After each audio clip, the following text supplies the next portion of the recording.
Afternoon, friends, colleagues. It's just great to see everybody here. It's a pleasure to be here at this special event. Today we're going to recognize and honor members of the University of Michigan faculty who have demonstrated a deep commitment to public service and who have engaged in activities that have made a positive impact in society.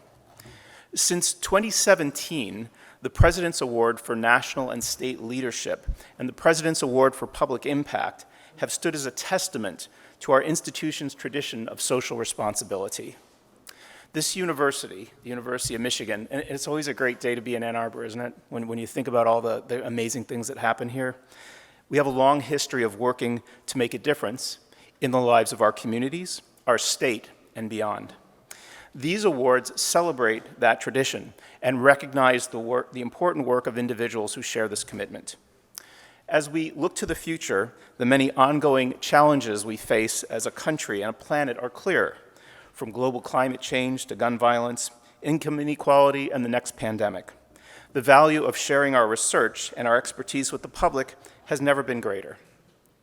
Unfortunately, President Ono is not able to make it here today, so I'm gonna try and carry on his spirit, which is tremendous. And we have this opportunity to focus on two of the university's most effective faculty members. Lilia Cortina and Betsy Stevenson embody the university's commitment to public engagement. Dr. Cortina's focus on incivility and sexual harassment has been critical for creating a more inclusive, respectful, and diverse work environments in workplaces all over our nation, and the effects are reverberated around the world. And Dr. Stevenson's insights into the changing labor market and its impact on families has been essential for reducing inequality and guiding public policy at the national, state, and local levels. This innovative work, led by these two individuals, improves quality of life for people that sometimes can be hard to see, but we see them at this university. Let's learn more about their incredible public engagement efforts in this short film. When we think about the University of Michigan as a public university, we think about that at the local level, at the state level, at the national level, and at the international level. And there's a community of scholars who are deeply committed to making sure that we are of service. I'm Lilia Cortina. I'm professor of psychology and women's and gender studies in LS&A, and I also have a courtesy appointment in management and organizations with the Ross School. I study workplace experiences of incivility and sexual harassment, looking at different ways that harassment and incivility undermines people's work and well-being. Betsy Stevenson. I'm a professor of public policy and economics at the Gerald R. Ford School of Public Policy. My work looks at the intersections of people's personal lives and their work lives. Betsy really embodies the best of a public engaged scholar. Betsy really does a fine job of speaking to multiple audiences, all for the greater good and for her desire to see better economic outcomes for everyone. I started studying sexual harassment in the early 90s, and sexual harassment was this new buzzword that a lot of people were interested in. Throughout this time, I have continued engaging in the scientific study of sexual harassment because it's what I find very interesting. It's what I've specialized in my entire career. Because my research explicitly looks at the way policy shapes our lives, I think that it's important that I take what I learn and help policymakers understand, and not just policymakers, but the people who vote for them. So playing that role of translating their research into something that can be accessed is really important to me. I want to make sure that I can reach as many people as possible to empower them to make good decisions in their own life. The 2018 Landmark Report that I co-authored. This was a report commissioned by the National Academies of Sciences, Engineering, and Medicine. The report reviews the most rigorous research to date on sexual harassment in the scientific and technical and medical workforce. And that research tells us a lot about things we can do to better prevent sexual harassment and to intervene appropriately when it occurs. We've seen the work have a large impact nationally, both in higher education and beyond. I was really thrilled and grateful to receive this award. I'm deeply honored to receive this award. My initial action was surprise. I hadn't realized that my department had put me up for the award. Why I think the award is so important, and that's because I do believe that being able to take what we're learning here at the university and get it out into the world is an important step in the research process. It means a lot that the university recognizes the community engagement work. Our institution is known as a research powerhouse, and it's important that research reach members of the public, that it reach members of Congress. And awards like this help raise the value of the community engagement work. So it's deeply, deeply meaningful. That whenever anybody gets an award, it's because a bunch of other people did some work on their behalf. And that kind of community is just incredibly heartwarming, and it's something I really appreciate. I'm delighted and humbled. That was great. What?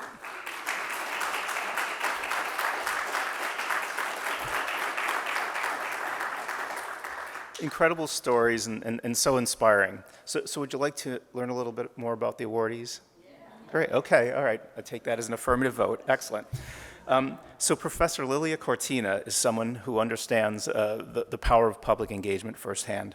She's a university diversity and social transformation professor and professor of psychology and of women's studies in LSA. Next time you get an award, I'm just going to read the departments you're not in. And a professor of the management and organizations at the Stephen M. Ross School of Business. Professor Cortina's important work in addressing issues of workplace harassment and discrimination has had a profound impact both in academia and in society at large. Through her research, she shed a light on the prevalence of sexual harassment in the workplace, as well as the negative consequences it can have on victims and on organizations. Professor Cortina's research has also helped to inform public policy.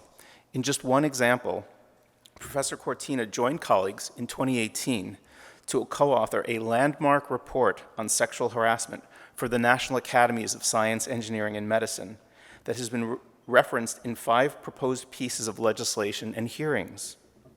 She has published nearly 100 scientific articles, book chapters, and opinion pieces, with much of her work receiving major media coverage. The President's Award for Public Impact recognizes a faculty member who has carried out the university's mission by actively addressing significant challenges in local, state, national, and global communities. It's my pleasure to congratulate Professor Lilia Cortina as the 2022 recipient.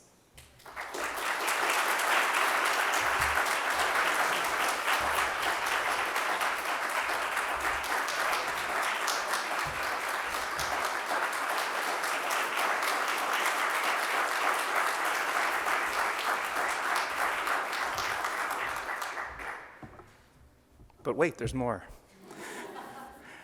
Our second scholar who truly embodies the value of public engagement is Betsy Stevenson, the 2022 recipient of the President's Award for National and State Leadership. As a professor of public policy in the Gerald R. Ford School of Public Policy and professor of economics in LSA, Professor Stevenson's insights into the changing labor market and its impact on families has been essential for reducing inequality and guiding public policy. Her extensive research on labor economics and public policy has significantly impacted policy discussions and outcomes at the national level. She has served as a member of the White House Council of Economic Advisors, was an economic advisor to the Biden-Harris Transition Agency Review for the U.S. Department of Treasury. She has testified before Congress numerous times and has made more than 250 media appearances in the past 2 years. Are they all on YouTube? Okay. Providing insight and analysis that has helped to inform public debate. For her achievement in providing sustained, dedicated, and influential leadership and service in major national capacities, please join me in congratulating the 2022 recipient of the President's Award for National and State Leadership, Professor Betsy Stevenson.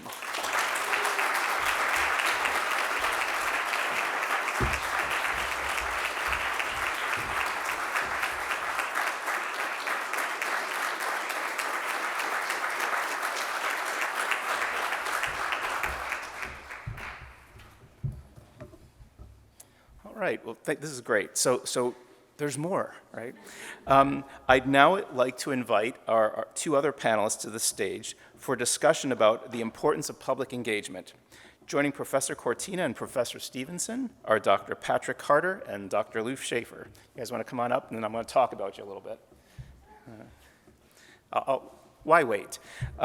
Dr. Carter is co-director of the Institute for Firearm Injury Prevention.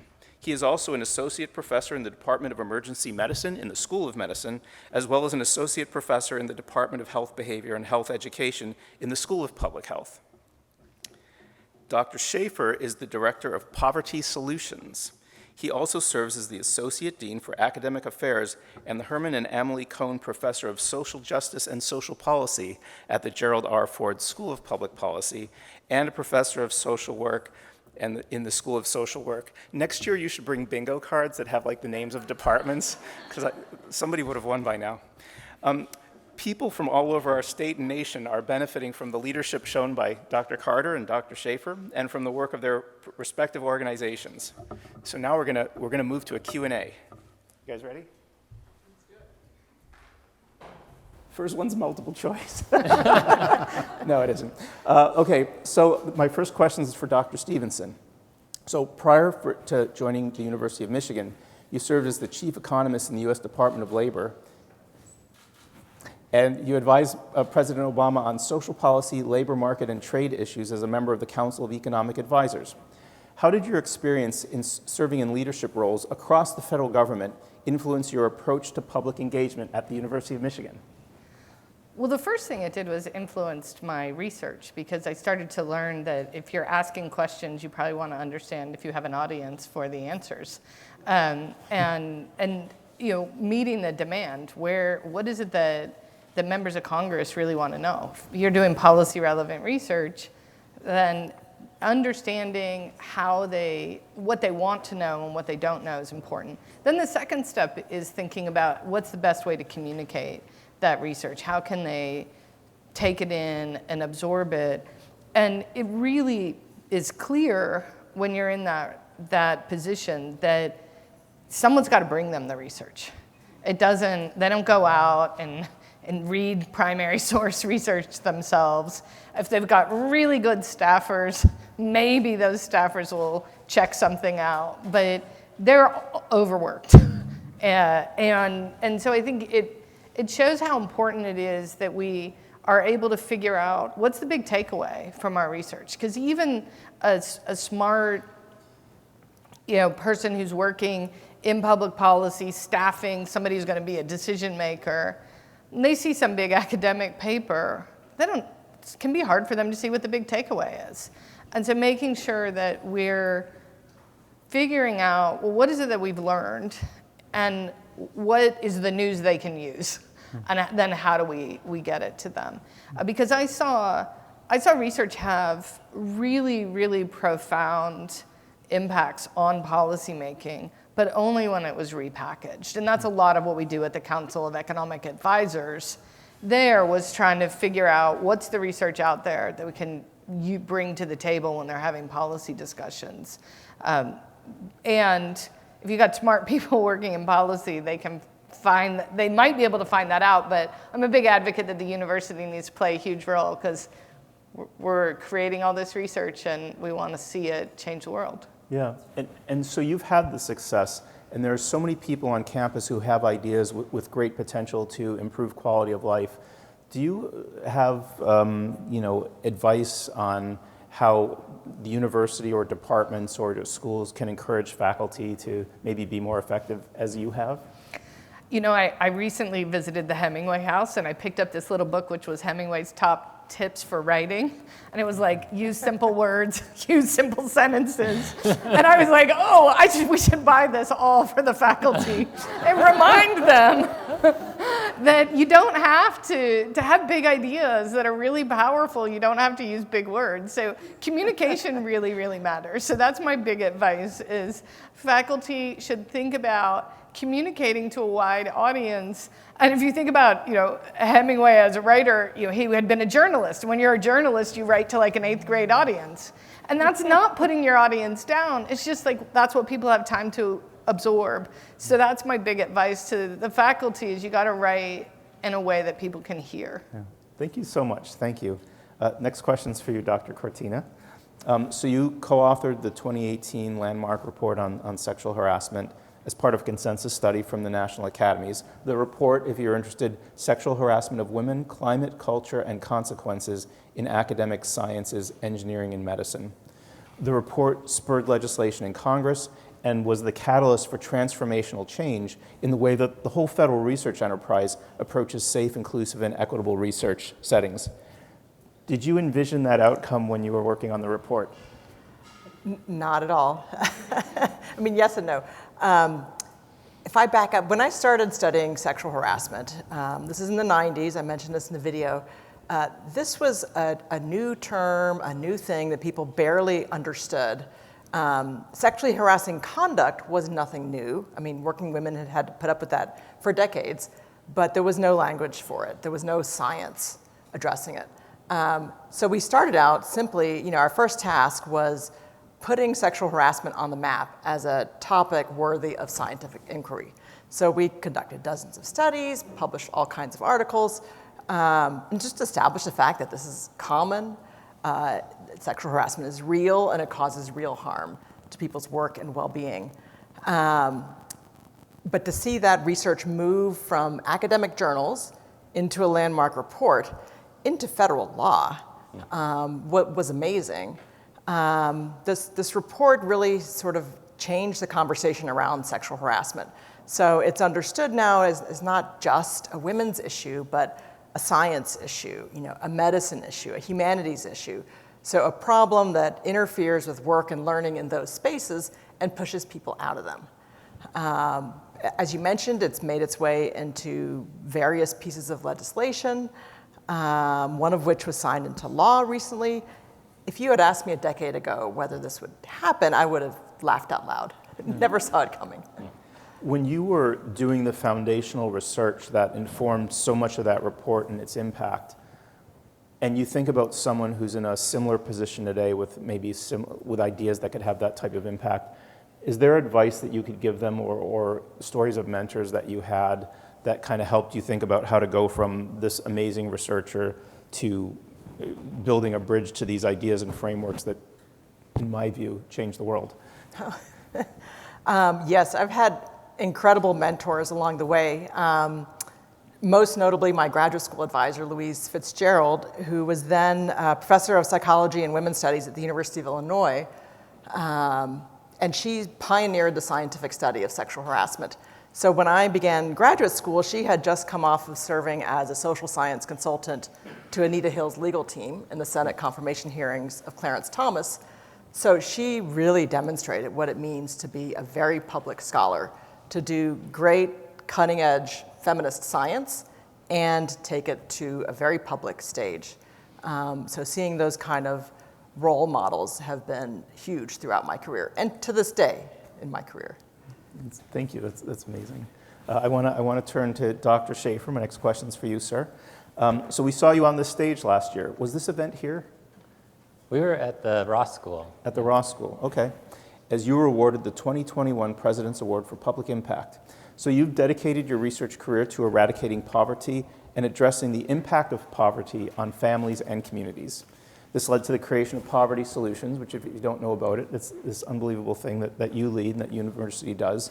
It influenced the expansion of the child tax credit, right? And you volunteered your time to inform policymakers who share your ambition to alleviate poverty. So there's so many people at this university, including folks who are in attendance today, who want to think about how to leverage their research to inform social change or benefit society. Was the impact was this type of impact something you had planned, or did you start doing research and then somehow see a path or a bridge to doing it? For me, it's always been the thing that gets me out of bed in the morning. I like publishing a good paper. That makes me feel warm inside. But what I really care about is using research and data and evidence to change the world in ways that work better for poor families.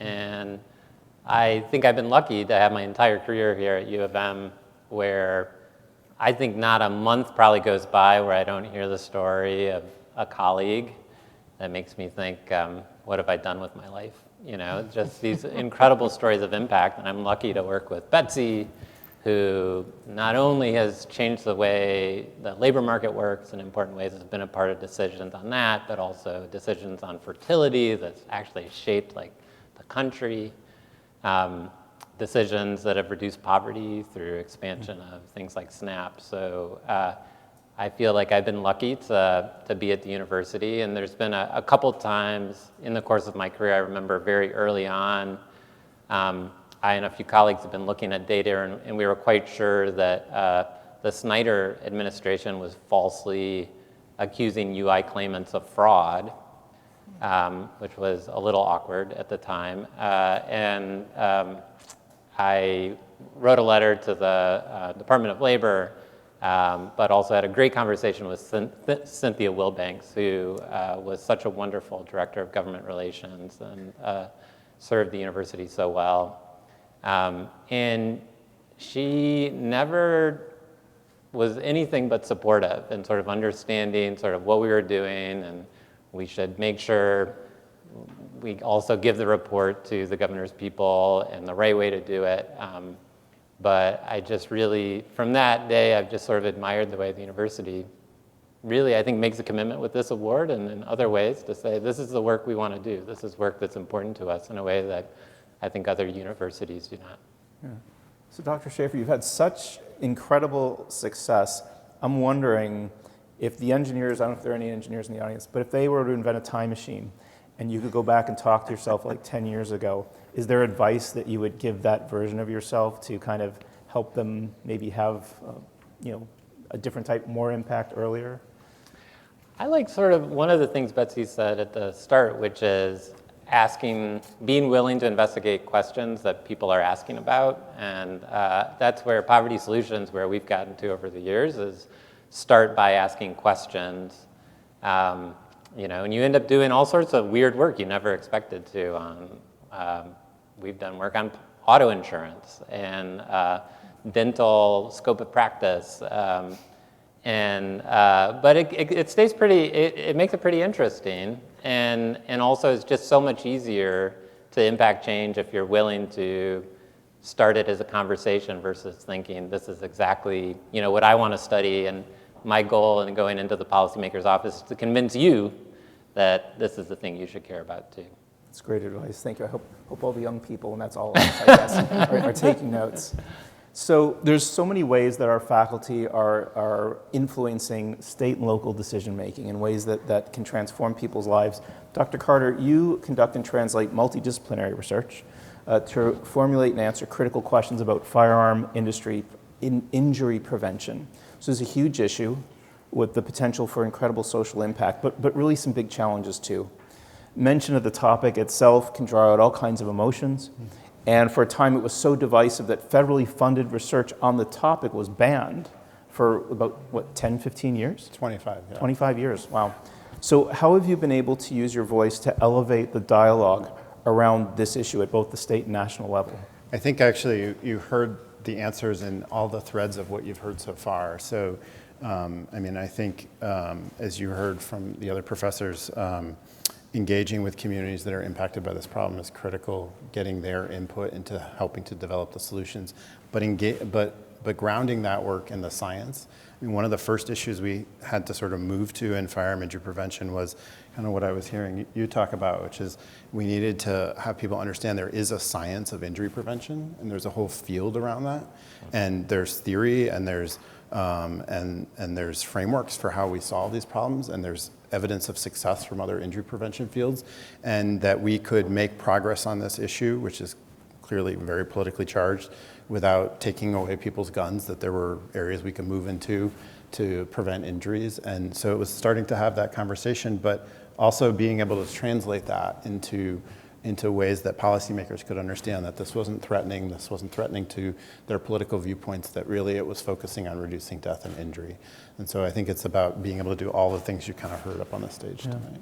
What's amazing about the projects that all four of you have been involved in, right? You could think of history kind of moving along in a straight line, and then each of you have done these things that cause this like discontinuity, right? I mean, I feel like this U of M's Institute for Firearm Prevention, I feel like was there anything like that when you started it? No, and in fact, I think probably the most amazing thing for me about this is sort of the arc of where this has gone over my career, because we didn't start by asking actually questions that people were interested in. We started asking about things that people weren't interested in talking about.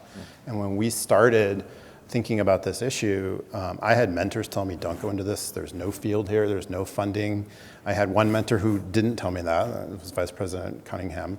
And said there is a field here, there will be, we just have to think about how we approach it in the right way.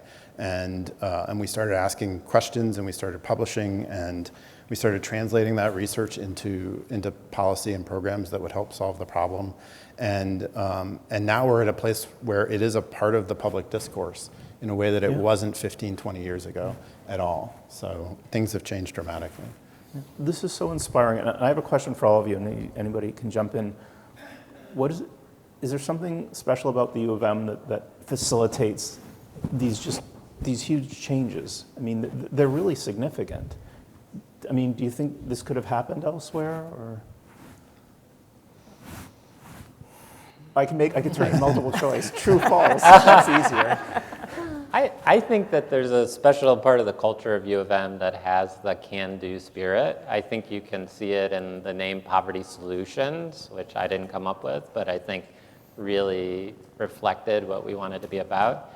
In the firearm injury prevention, I think that's a great example of saying this is an incredibly heated topic. I remember when the rollout, just thinking, watching sort of the working around the political sort of worlds seemed an order above, magnitude above what poverty elicited. And it's really, I mean, the work that they do is just really has impact, and it's not about waiting for some big vision that might happen later, but it's about what can we do today, tomorrow, while we're also looking into the future. And similarly with the Ford School, and we lose half of our faculty when a new administration comes in.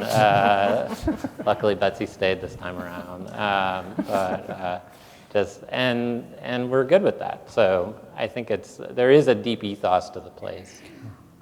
I think, I'm trying to figure out how to put this into words, but the University of Michigan, compared to any other institution I've spent time at, is more intellectually open in the sense that people talk to each other across departments, across schools, across fields. And that requires a certain openness that I do think lays the groundwork for people to have more impact in the world, because they're getting ideas from different people, but also it allows you to look up and ask, what do we need to be doing, rather than looking down and saying, I need to get this paper done. And I think that looking up and being willing to make connections and having that genuine curiosity about what's going on across all these other different fields and schools and willingness to talk does foster an environment that I think makes this more likely. And one of the things I said in the video is, I mean, these awards are great because they recognize this, but seeing the award, you're seeing the tip of the iceberg. Underneath the award was a whole bunch of colleagues that decided that they wanted to, instead of doing whatever else they would do, instead of going and on a hike with their kids, they're going to sit down on a Saturday and write a little memo about somebody so that they can try to push them forward. And it's that collegiality that I think does foster a community that's more likely to be able to have these kind of breakthroughs. Yeah, I think I would echo the comment about the multidisciplinarity. I think that's incredibly important to the work around firearm injury prevention, and just being able to have conversations that cross all these disciplines and think about things in different ways, I think generates this immense energy towards solutions. And I would also add just the incredible support for research at the University of Michigan is huge. I mean, that there is a science of sexual harassment, a science of injury prevention. And it's deep and it's well respected, it's cutting edge. And so, the National Academies comes calling, the the president comes calling, because they want to hear from scientists, from researchers, from scholars who have done a lot of work in this field. And we're able to do a lot of the work because the university supports it, because we have these wonderful graduate students working alongside us in our teams. So that's a big part of what makes a lot of this work possible. Each of these stories is so inspirational, and we've been talking about these global things, but I want to just take a minute, because we're all family, right? I want to ask a more personal question, okay?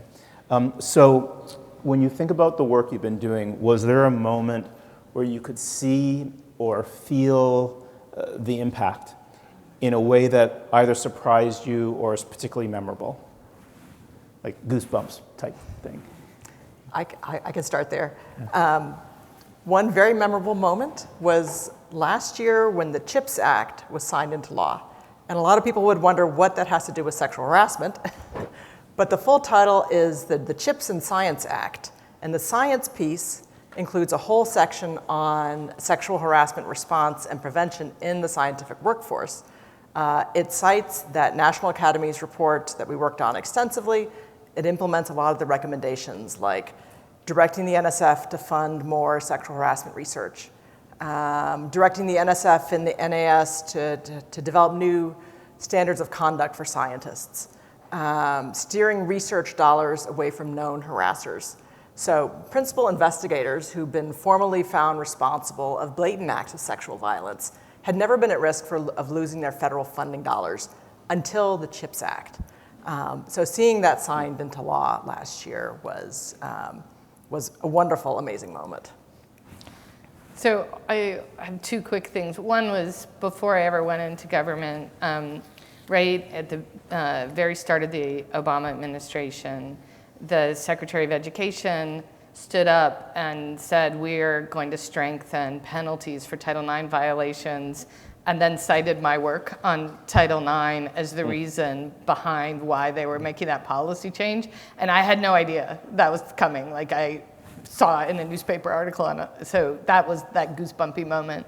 I think the other one is, a lot of my career has been looking at women in the labor force and policies that support working women and families, and showing how women will participate more in the labor force if there's paid leave.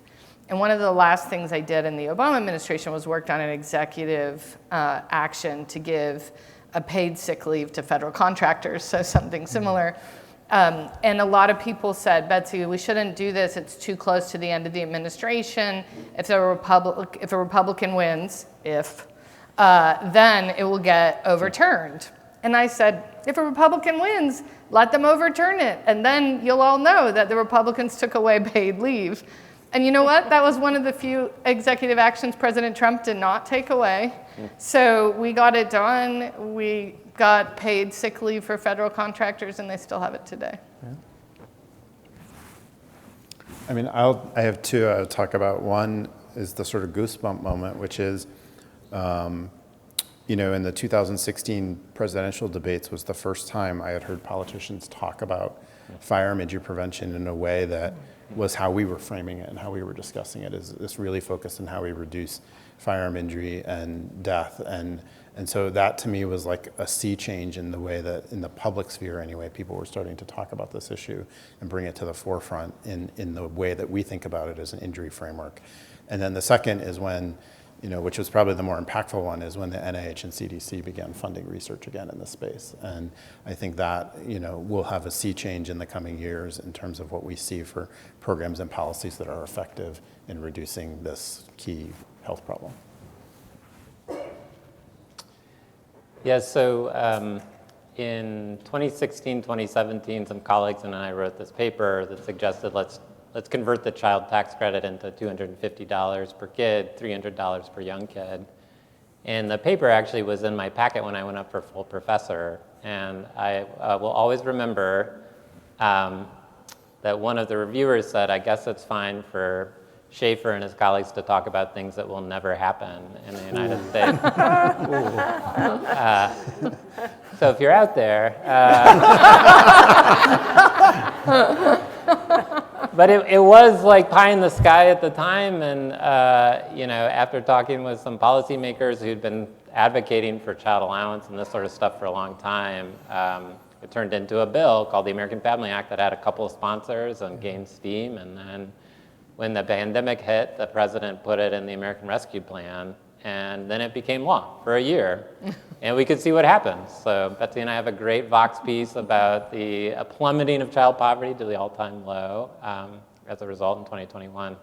So when it passed, I had like a week-long personal dance party. It was the only way I can describe it. My Burns Park neighbors must have thought I was crazy because, you know, I think part of me thought it would never actually happen. And that's just like with all of these stories, like these things don't happen until they happen. Yeah. And we're only a part of it. You know, there's 100 other people who are a part of all of these things, but scholars have this role to play, which is to bring research and evidence in ways that people can grapple with it to the table and help people make evidence-based decisions. And you really can change the world. That's incredible. This is amazing. So it's such an honor to share a room with you guys on the stage and with all of you. I have more questions, but I know all of their email addresses. And you may have questions, so if you would like, we have some friends of ours walking around with microphones. And if you'd like to ask a question, now's the time. Otherwise, I'm going to filibuster. I did not bring green eggs and ham. I do have other questions, but would anyone like to ask a question? Or yes? A microphone is coming to you.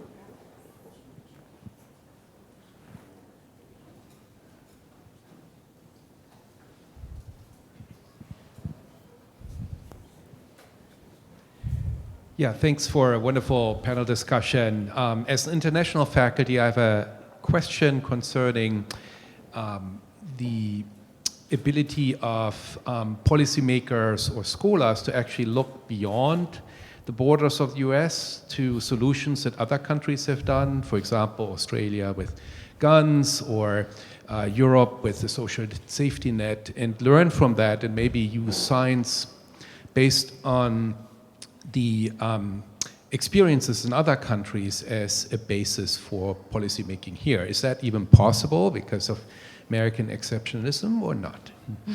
Well, I think I'll start with that by saying that it's 5:30 and I'm talking to the Australian Treasury at 6:30 tonight. So so she has a hard stop. At 4:30, but I do have a hard stop because I'm talking to the Australian Treasury. I do think it's really important to learn from other countries. And because my partner is Australian, I spend a lot of time in Australia. I know the Australian data very well. And in the White House, people used to joke that, like, because I would always be like, well, this is how they do it in Australia. This is how they deal with student loans there. And I would bring in these international examples, and everybody would be like, well, we know about Australia from Betsy. Anybody know France? Like, anybody got the UK? But it's incredibly important. But at the same time, I do think there's an aspect of American exceptionalism that they're like, well, this doesn't apply to us, or this isn't, we don't do it that way. At the same time, you don't have to package the reason that you're looking, as a scholar, you don't have to, from a policy perspective, if you're learning solutions from other countries, you don't have to package it to the person you're talking to in the US as this is a lesson from another country, but what we know. And certainly, like, the only reason we know that female labor force participation is higher when you have greater support for families, like childcare, like paid leave, is because we learned it from all the other countries. Yeah. In many policymaker offices, the thing you can do to torpedo yourself the second most is say they do this in other countries. But it can be the truth, yeah. The first way is to say they do this in California. I find that that never plays well. I guess I would sort of echo both of those comments. I mean, I especially think for the issue of firearms, it's hard to equate the cultural aspects of how firearms are considered in this country with other countries, but certainly, you know, important to look at policies that have been put in place in other countries and how they've been effective, and whether that would have the potential to be able to be duplicated in the United States. And those are some of the open questions that I think are still on the table to look at. So. And in my work, I work a lot with Canadians, in part because, so some of my research is sexual harassment, but I have another line of work on workplace incivility. And Canada has more progressive laws around sort of anti-bullying in the workplace kind of legislation, which is basically, you know, don't be a jerk on the job, don't treat your colleagues like dirt.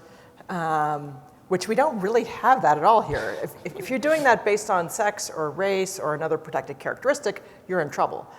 But otherwise, there is a lot of bullying going on around here that we don't have laws around.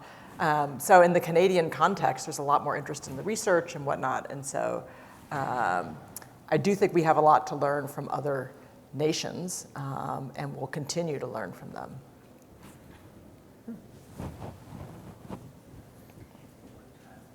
Thank you. Really fantastic conversation. Shri Robinson Lane over at Nursing. Can you talk a bit about your community partnerships and how you've engaged them in your work? I can start.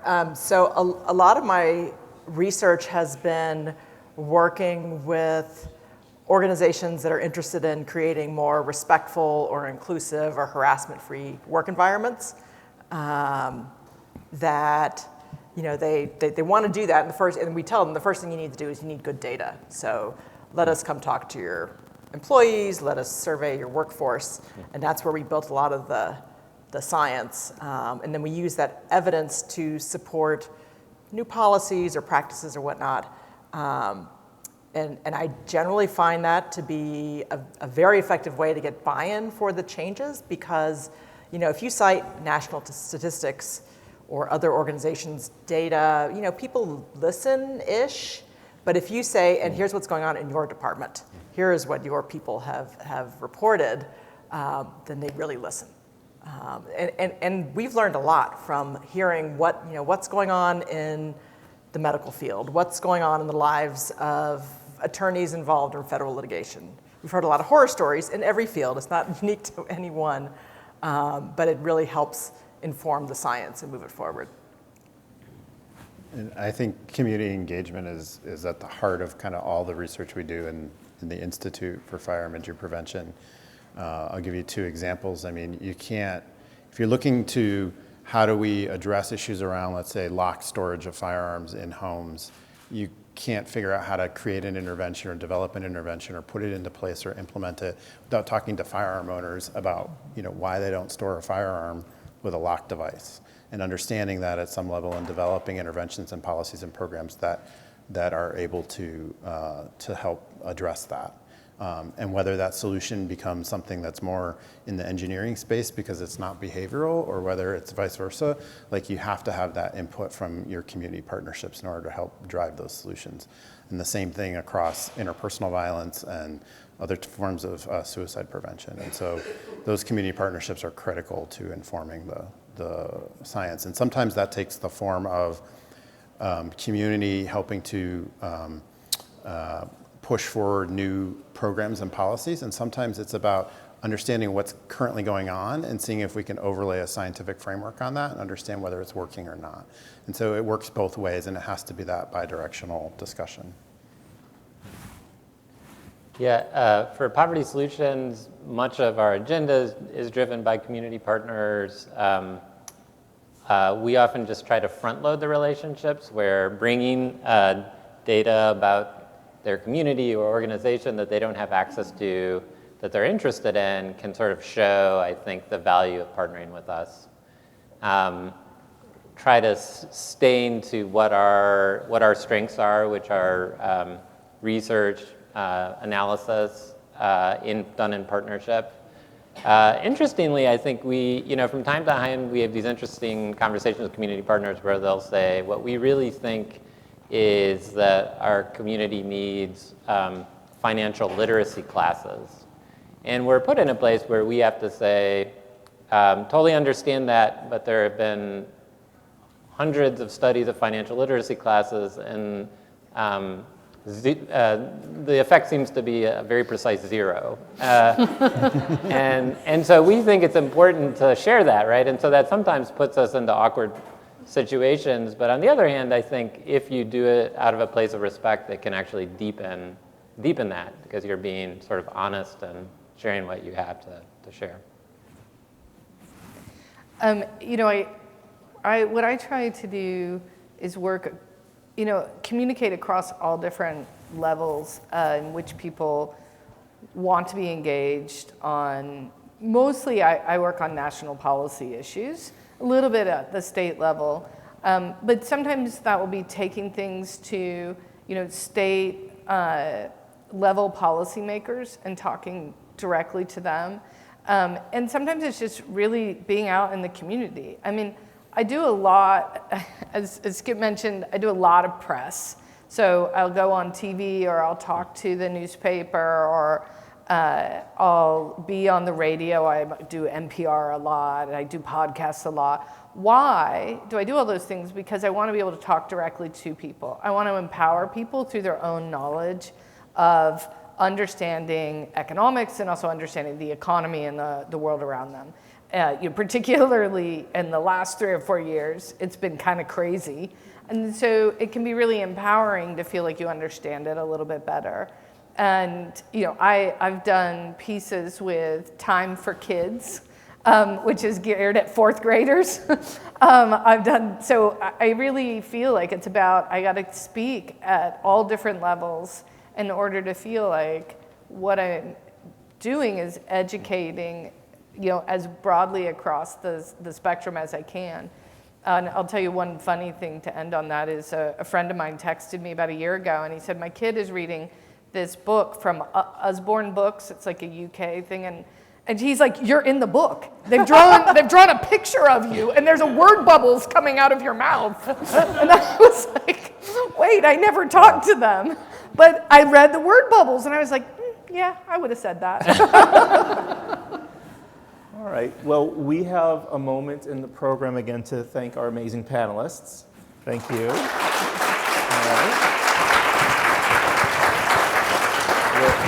I'll move into the next part. Okay. Thank you. Thank you to the audience. Now we have another special moment coming up. Thank you.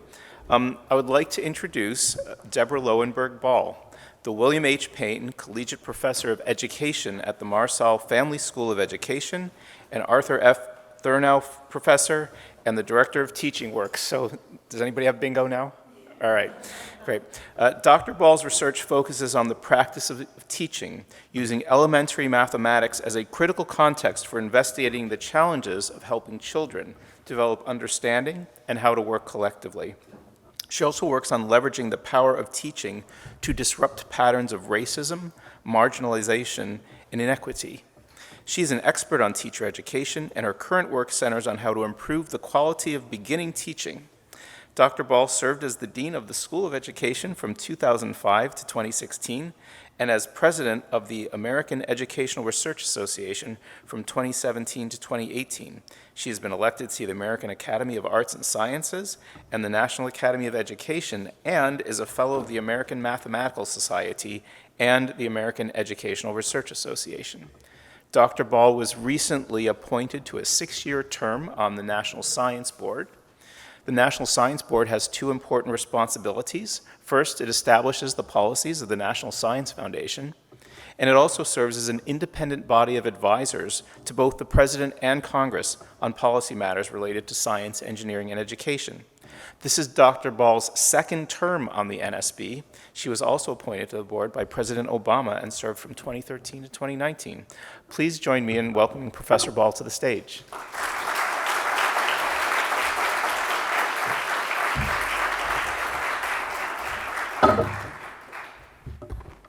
Thank you so much, Professor Lupia. And it's a great honor to be here today. How is the sound back there? Good? Okay. Well, good afternoon. I'll begin my brief remarks by adding my appreciation and congratulations to Professor Liliana Cortina and Professor Betsy Stevenson. Each of you is so deserving of this honor and recognition for the ways you use your special knowledge and your skills to contribute to our broader environment. I loved the video, as I already told you. I watched it a few times, and I loved reading more about what you each have done. And the conversation we all just got to listen to together with Pat and Luke, I think helped to underscore the importance of public engagement for the University of Michigan. So these two awards that you received, that we hear about today, highlight the value of this work. But I have to say that while we might take pride in the amazing research and creativity and creative accomplishments of faculty and researchers and graduate students and everyone on this campus, it's fair to say that many people view us with skepticism at best and disdain at worst. In fact, public engagement is an imperative for us as a public university. Our work is made possible through the investments that the public makes in us and in our work, whether through tax dollars or philanthropy. One meaning of the word public or publicus is common, general, belonging to the people at large. These awards represent our commitment and valuing of serving the public with our work. While today's awardees and the ones previously already awarded may be exceptional, and that's why you're receiving these awards, this sort of work can't be the exception on our campus. Public service is a big idea. It can take a variety of forms. We see two different forms in the work of this year's awardees, providing knowledge to policymakers, as Betsy does, or shaping action to combat sexual harassment, as Lilia does. I approach the question of what comprises public education or public service through my background as a public school elementary teacher. That is, I see it as a problem of education. It might be easiest to see how some fields lend themselves to public service and engagement, public policy, for example, the health sciences, social work, my own school, education. But public engagement is a commitment to which we all must aspire. And I'll offer 3 ways that we can contribute to this commitment across the wide range of fields on our campus. The first, and I think we heard several examples of this in your remarks just now, is through communication, through learning to talk plainly and compellingly about our work, demonstrating and explaining what we make and why it matters. When we're seen as elite or ivory tower, it's often the result of how unevenly and poorly we are prepared to attune our talk to regular people, and I appreciated what you had to say about that. It's not easy. So I'll pick on a field that I'm adjacent to. I'm an educator, but I study mathematics education, so I'm going to lift up mathematicians as my example. So although some mathematicians notably devote efforts to K-12 education, sometimes to building curriculum materials or working with teachers, it's less common for a mathematician to be able to explain the problem that they're working on to their neighbor, or what's so exciting about it, or why it's interesting and why it matters. And this is actually true of researchers across a multitude of fields. We are educators, after all, so shame on us if we can't learn to do this. We should be able to talk about what we do in ways that other people can understand. Another aspect of public engagement or service is through partnerships and collaborations. We had a question about that bring different people together who have different experiences, different knowledge, different kinds of expertise to deal with problems or to reach ambitious goals. This sort of engagement is perhaps the most familiar form of public engagement, where we sort of take the research that we build on this campus and get it used. But too often, this, what I'll call export strategy, fails. In fact, this sort of work, if it is to be successful, takes listening.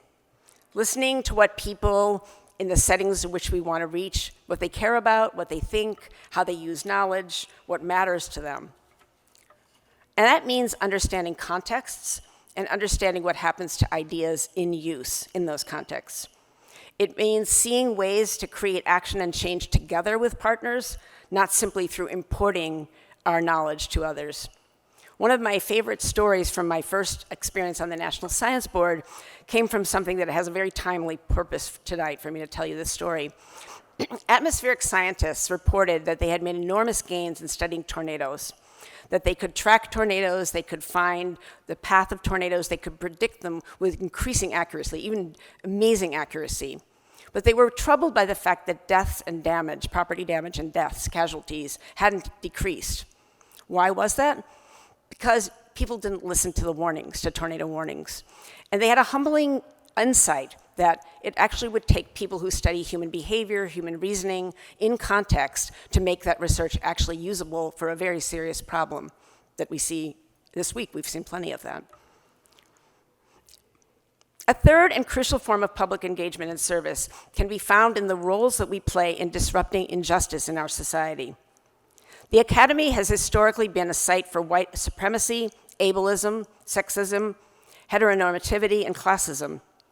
These injustices are reproduced or disrupted every day by the countless small things we do every single moment in our work.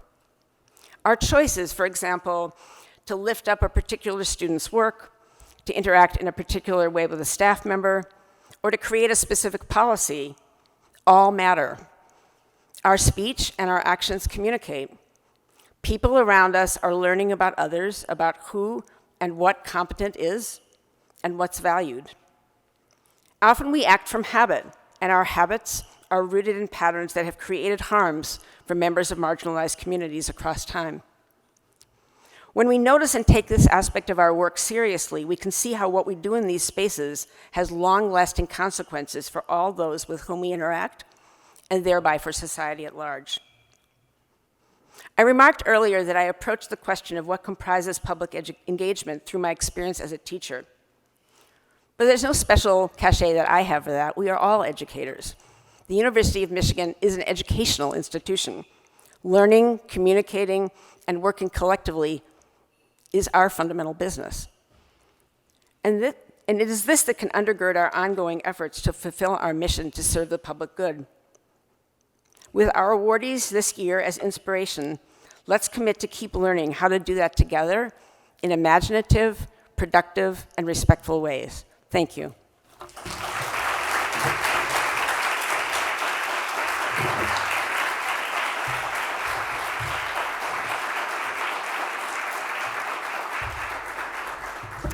All right, friends, here we are. So on behalf of everyone here, thank you to our friends who've attended in person, our friends on the live stream. We can see you, and thank you for paying attention the whole time. We would like to thank all of today's participants and folks behind the scenes who helped make this event happen. I just want to say, I know that President Ono very much wanted to be here. I know that a bunch of us who've worked on that are grateful for just how dynamic he is. I mean, I think he's, maybe the most dynamic and forward-looking university president in the country, so I know he wanted to be here. I also wanted to acknowledge Provost Lori McCauley's here, and she's just supporting our teaching, research, and service missions at this university with incredible skill and great effectiveness. So there's just so many people who've worked on this, so thank you for that. This afternoon, we just had this great occasion to honor two incredible individuals. I'm so glad we got to share their stories in different ways. But this is also a moment to think about and recognize all the incredible universities that make up this community, people who touch the lives of folks across the world and across the street. It's really an incredible place to be, and I just think every day really matters here. Our collective reputation as a global leader in research and education is truly a testament to every single person who works at this university. So our celebration will continue. There's some food and drinks out there, but thank you so much for joining us, and go Blue.